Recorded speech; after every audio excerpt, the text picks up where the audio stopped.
I just want you to be a one willy in somebody's ass. That's it. I'm not hoping that you did it. You know, one time you'll taste success. And then, I won't have to beat on you. I won't have to have my foot on your neck, one foot on your neck and one foot up your ass once you taste that success.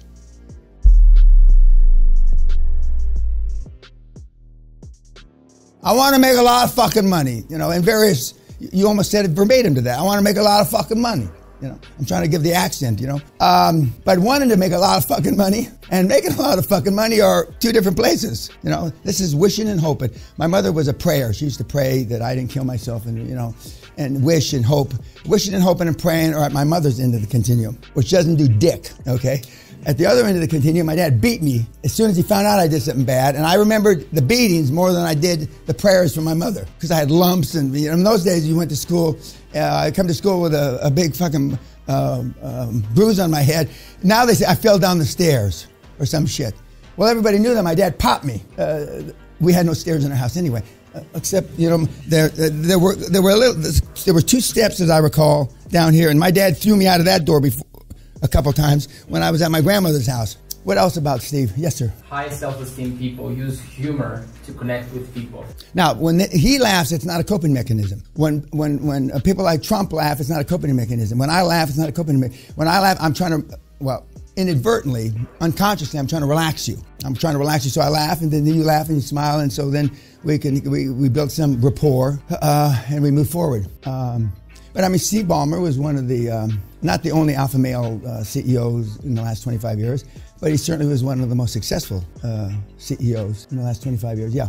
Define very clearly what success looks like. Well, I mean, now getting your willy wet the first time, doing a deal. And there's 4 or 5 of you that attempted to implement the QLA model before you got here, but your execution was less than good, and your results were less than good. Because you didn't understand, even though you read the material, etc., you didn't understand why step 3 was after step 1. You didn't understand why step 4 was after step 2. And that it's a building block process. And for those of you in this particular group, not just this group, but almost every group, there's no real polished communicator. Once in a while, we get a really polished communicator. And I would take a polished communicator over knowledge, subject matter, 100 times out of 100. Subject matter is overrated. It's just overrated. And I mean, Mr. Ballmer said he didn't know shit. He didn't say it that way, but he didn't know shit about what they were doing. And nobody still to this day believes that I didn't know shit about. But now, I didn't know shit about what I was doing, the big healthcare deals either. Now, I'm burdened with fucking information and history, and I know what works and what doesn't work. And I haven't done a real big healthcare deal since then. When I didn't know dick, we did the biggest healthcare deal in the history of Europe. Now I'm a fucking expert. I haven't done a big deal like that in 10 years. Because I know, fuck, I know where that can go wrong. Fuck, I know how that can go wrong. Oh, fuck. Well, you know, back then I just run towards a gunfire and kill everybody was my methodology. Run toward the bullets and kill everybody. Now he's probably got grandkids and I'm telling you, I'm a softer, gentler than I used to be. Anything else about Steve? Yes, sir. Mr. Ballmer's leadership style was involving. He was involved in the process. He would ask the same questions to multiple employees to get a pulse and get different responses and answers. Correct. We've got a guy right now in Southern California doing due diligence, walking on the property, kicking the tires, the last part of the due diligence. And he's still within the mentor program. He's done it within the time frame, and it'll be interesting to see how. And he's bringing a bunch of his board because he doesn't really know what he's looking at. You know, if they give him in this particular case, because he's a wino, if they give him a couple of drinks, he'll forget about what he's there for. Literally. So he's bringing 4 of his board members. Yeah. In order to lead, you have to like everything in your company. No, I don't agree. If that's what he said, I don't agree with that. No, what you have to like, and not like, you have to be obsessed with, is the vision, because there's going to be a lot of details within the company that you don't like. Everybody that's, right now, most of you that have employees, there's no employee that you hate. Well, I've never had an employee I didn't like. If I don't like them, I throw them out. Because I don't like them based on results. Not because of their wife or their mother-in-law or their political party or their skin color. It's just they didn't produce. talks cheap. He said not to shy away from things. Yeah, well, I mean, there's never an easy time to make a hard decision. The biggest, and some of you have already thought about it. How am I going to fire? And you've heard all these people firing people. How am I going to fire a 65-year-old former president of AT&T? You retired her. Well, I mean, that's easy to say. And that's why you're going to want to send her an an email. We've had guys go to sit down to fire the guy, and the meeting lasts about 90 seconds. And sometimes the guys say, well, I understand, I'm not right for the situation for you. And have some that stand up, who the fuck are you kidding, kid? You're going to fail. I was here as a mercy fuck, you little prick. Yes, just those words. And then you're just shattered. He called it a one-trick pony, meaning you did something great, but if you don't do something continuous, you're just going to die and fade away. Well, I mean, all the icons want to be more than one trick pony. Now, Henry Ford,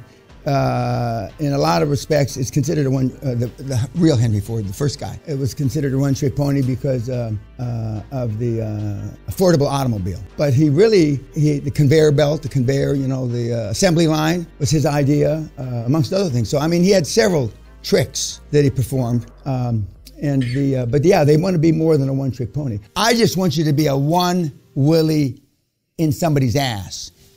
That's it. I'm not hoping that you did it. One time you'll taste success, and then I won't have to beat on you.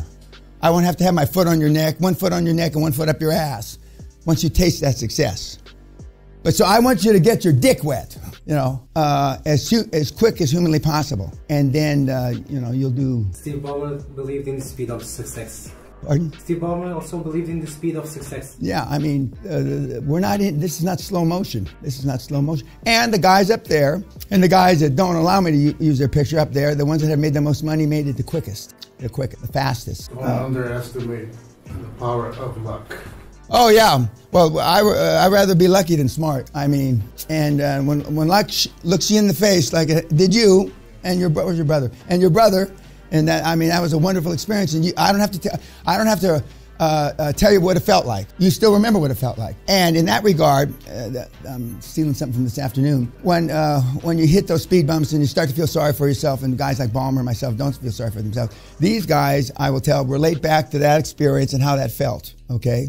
And you want to replicate that feeling again and again and again and again, because they've been in the eye of the tiger before. And once you're in the eye of the tiger, I mean, life is different. Life is just different. And the experience that your board members bring, because if you choose them right, like the ex-president of the country, like Danielle chose, is that they will have been in the eye of the tiger. They know what it feels like to, ride those 100-foot waves and not get fucked up. And, the biggest compliment any of your board members can give you is you remind me of me when I was a kid. I mean, it doesn't get any better than that. Yes, sir. One thing, I'm not sure how related it is to business, but you said the cost of privacy and service is in services rendered. So, like, if you have, like, a Facebook account or Google, you're getting stuff for free from them, so that's your privacy you're getting. Well, I mean, there's little or no privacy at the top. There's little or no privacy. Because people chase you around and they want your opinion, and we get calls here daily, people wanting to come to interview or come and take pictures of the seminar or the castle, and there is no privacy. But that's one of the sacrifices. That's one of the pay price to action, because super secret privacy costs a lot of money. I mean, you could be in. It costs a lot of money, though. So you can't be super secretly private unless you've got a lot of money to spend, where you can travel anonymously. But that all costs money. But you have the money. You will have made the money. And for some people, they want to be the antisocial ones like myself. It's worth the pay price to action, even though it costs me money to be private. And the reason we moved here was because we were concerned about kidnapping of our children and all the stuff that I went through. I already explained a little bit about the last couple of days, and this place was easily defendable. Like a castle. Correct. It was easily defendable, and we used to when the kids were growing up, we had a lot of security. You look at, I think it's my 40th birthday is online. My 40th birthday, there was fucking security all over the place, okay? My 50th birthday, which I believe is also online, a lot less security, because the party wasn't here. The party was at Glom's Castle, the Queen's home, the Queen's mother's home, excuse me. And then my 70th birthday that was here, we had a lot of security, we had private security. All the big guys in tuxedos were not my mentees. They were security guys. But anything else about Steve? Ideas matter.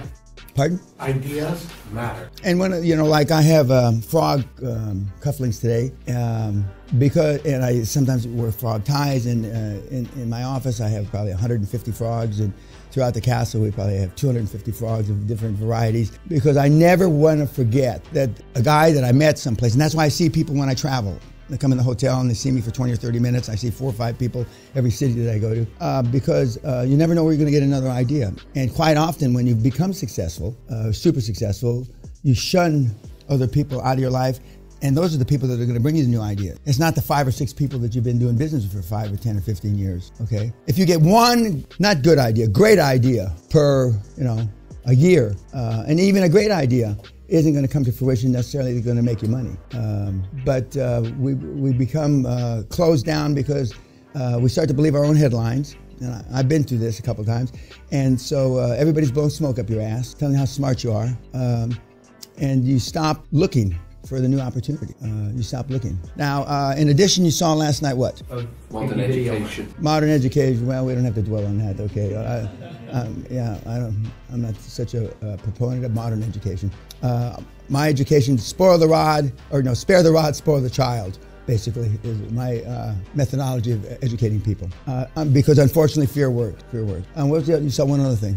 No. That was it? No. Yeah. Okay. Anything else about Steve? Now, today we're going to go through affirmations and goals. That'll be party hoping tonight. And again, several of you, I said, what are you supposed to ask me? Did you remember? Or, of course. Of course. Now that I reminded him, of course he remembers that. I don't want to interrupt. Oh, yeah. Okay, so what are you going to remind me of? To go into detail from beginning to end. Okay, of a deal. Even though we do that tomorrow, he said, now maybe he's just bullshit. Maybe he's the only thick shit in here who didn't understand what I was saying. I didn't. Okay, well, thank you. Okay, a second thick shit. I asked you outside. Okay, so I guess more than one thick shit didn't understand. So I'm going to go through one today, okay? But I went back and looked at the slides this morning, and so far in the seminar, I've gone through 5 deals, but you must have been asleep. 5 deals, 2 that Anelli did, and 3 others. Remember the 31 million deal? And we went through you were asleep. I've gone through 5 deals. I'm going to go through another one today, or maybe more than one today. Very detailed. Okay, well, no, there's not the Tony Robbins challenge, and no disrespect to Tony. The Tony Robbins challenge is there is no detail. See, you keep looking for detail that doesn't exist. Now, he's in a tough fucking business. I mean, his business, retail restaurants, has buried more budding entrepreneurs than I got gray hair, and he's got gray hair in his head. He's been successful 20, 25 years, right? Right. Okay. He's in a tough fucking business, which I tell nobody to go into because it's too hard. It's too hard. But all the other businesses are easy peasy. And there are no details, remember, but I'll go through it in detail. But there's only 6, arguably 10 parts to a deal. 6, arguably 10. You'll make it 10, there's only 6. But there's really only 1. Motivated seller. Thank you. Okay, but we'll get to that. Okay, we'll get to that. Anything else about Steve? Yes, sir. You said success is like a roller coaster? Oh, amen. And if it's not a roller coaster, you're doing something wrong. See, you all want the smooth sailing like in the commercials when you're sitting back with the girls are with a good-looking guy and he's at the mast of his yacht and the wind's in the fucking spinnaker and that ain't it. That guy's probably poor and he's using his brother-in-law's yacht. I mean, this is it. 60-foot waves knocking the spinnaker off, hanging on for dear. That's reality. That's reality. And when it gets too smooth, it means instead of increasing and growing at an increasing rate, you're growing at a decreasing rate, but you're still growing. And then pretty soon you're flattened out. And then the next step is you lose momentum. You've already really lost momentum, and then you roll over, and then you're in a decline. And when we were the fastest growing energy company on the planet for almost a decade, 10,000 energy companies went out of business. And I used to give Rolex watches for success on deals, not to the guy, but the guy's wife or her significant other. I used to buy Rolex watches by the gross, and the girls would say, go out there and die for Great Western. Get up, honey. I remember The first Rolex watch I bought in Houston, I bought, I don't know, 12 or 14. The guy said, what are you doing? And I said, well, I'm going to give out to employees, mates. And, but I mean, it will not be a smooth ride. It will not be, yeah.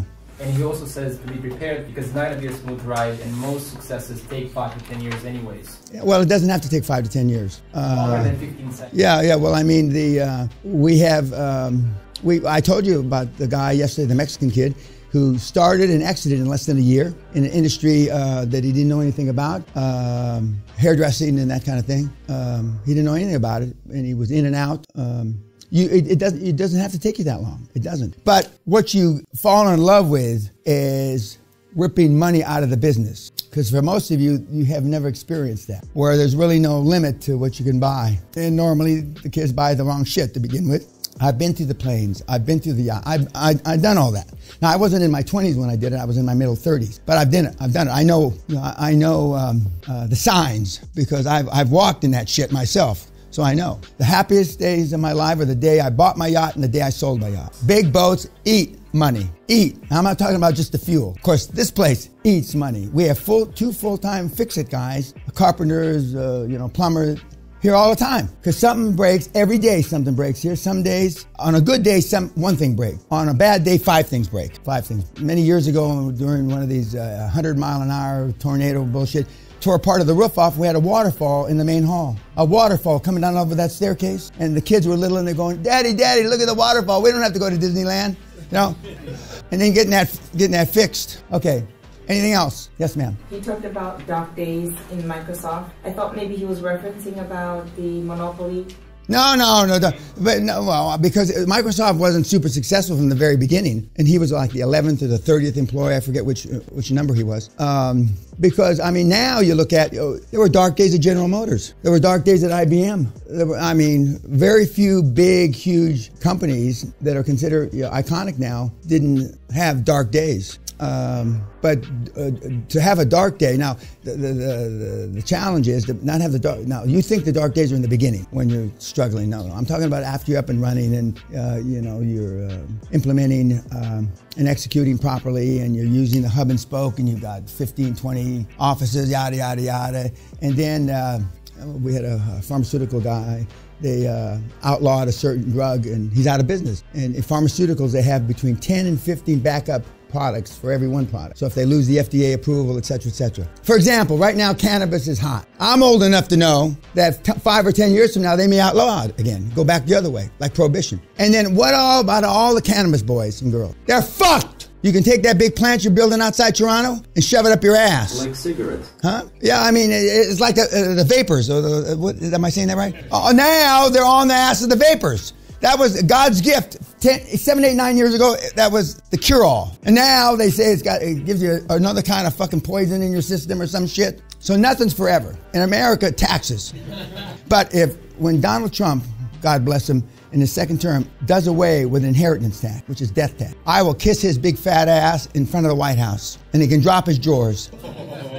Because guys like me, it means hundreds of millions, tens of billions. That means when I die, instead of 50% of my shit, and I've done a lot of estate planning, roughly 50% of my shit going to the government. Because normally you don't have enough cash, you got to sell off assets to pay the tax, normally, when you're really rich. Or life insurance. Okay, or a life insurance policy that you paid $82 jillion for, the whole life scam, like W. Clement Stone invented personal development, so his boys had another tool to sell whole life insurance. But if he does, and that's why a lot of very wealthy people are backing him. They wouldn't normally back him because of the way he talks, because when he does away with death tax, fuck. You have, now, the little mooches in this room, you don't have a fucking clue what that means. But to me, I will kiss his fat fucking ass in front of the White House. Even for the small guy, it's still... Yeah, but but it will bring in hundreds of billions, supposedly trillions of dollars into the economies. Fuck! But the little guy, a union guy in Cleveland, who's making $13 an hour, fuck those white people. And he's black. I'm looking at a black. Fuck those white people. We've been oppressed for 350 years, and it's just another act of oppression. Oh, by the way, they all had comments about your boxing. The only consistently positive comments we had were about the girls. And they should have let the girls thump the guys around. But I mean, they had a bunch of ugly shit to say. And that's the norm. But then one guy took him on, and then there's a thread. You got such a big fucking mouth, and you're so tough. And so then they jumped on this guy, and he's going out. He says, "Well, why don't we meet in Edinburgh? You know, and we'll just see how fucking tough you are." And of course, then he's got nothing else to say. You know.